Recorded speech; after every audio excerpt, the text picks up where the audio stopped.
Hi, I'm Annie Ersling. I'm here today at the National Association for Home Care and Hospice annual conference. I'm here with Amy Lafko. She's founder and principal of Care and Consulting Solutions. Thanks so much for joining us today. I'm so happy to be here. Thank you. The conference theme is authentic leadership. Can you talk a little bit about what that means to you and the opportunity that has for pushing this industry forward? You know, I always like to go back to the original definition because authentic leadership is sort of a buzzword right now and everybody's talking about it. But if you break it down into its parts, authentic means you're genuine. Leadership is about influence. And so really the focus needs to be on understanding who you are. You know, what's your personal mission? What do you want to do? And then really understanding how to convey that. We talk about the importance of vulnerability as being authentic, but when I think about it, it's vulnerable enough. It's not everything laid bare, but it's talking about the changes we're going through and how that feels to you as a leader. And it's really taking your leadership skills to influence rather than authority and position. So, yeah. That's great. Yeah, thanks. So what impact do you think culture has on an organization's success? You know, I think culture really makes or breaks success. Companies can fake it for a while. They can get by with a really negative culture, but soon productivity is going to start to decline. Patient experience is going to start to go down. Suddenly you're having high turnover rates and those types of things. Culture is what your company is made of, and it's why people want to stay. I think of all the times I've heard companies say to me, well, you know, we're losing people, but other organizations are paying more. Well, how much more are they paying? $1. Okay, let's do the math. That's $1,500 at someone's pocket at the end of the year. They're not leaving you for $1 a day. They're leaving because they don't feel valued, they don't feel engaged, and they feel like they're not supported. And that's what a culture should be. It should be support, it should be value, it should be fun. Yeah. And we've forgotten how to do that piece, but that's what's going to keep your company growing and being successful. That's great. So you are doing an education session Yes, I am. Week. Tell us a little bit about that. So leading complex change, the reason I titled it that is for the reasons we've talked about.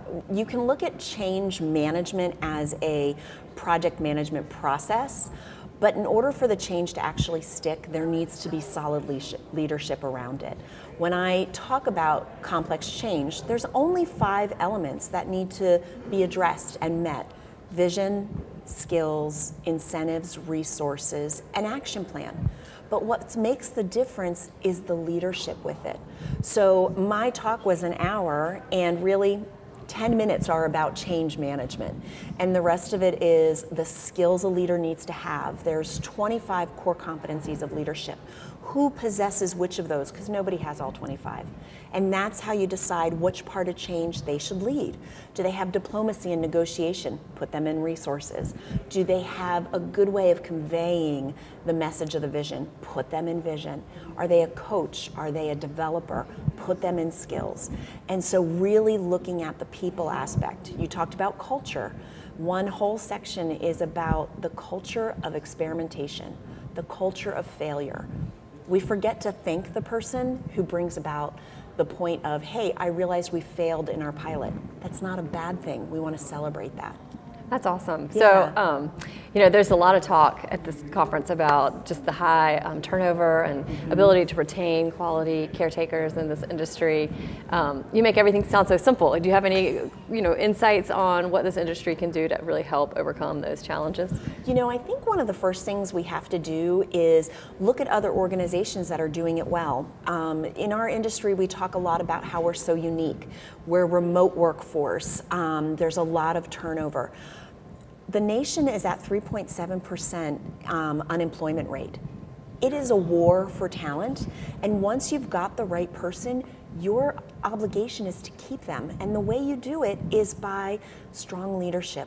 In healthcare, we promote clinicians who are great clinicians, but where we should be spending our time is on leadership development, team dynamics, and teaching leaders how to engage their remote workforce. One powerfully worded question over the phone and a 10-minute conversation is enough to build that camaraderie and lift that engagement for the team member. So it's really about that. We spend thousands of dollars when we turn someone over, you know, at least a $12 position, you're spending $9,000 on finding and recruiting that new person. Let's take that $9,000 and put it into leadership training, put it into team development, put it into engagement process. And that's what you need to do. That's awesome. Yeah, it's all about the people. It is all about the people, absolutely. That's the most important asset we have. So, well, thank you so much. I really appreciate your time. I appreciate it. Yeah, this was great. Thank you.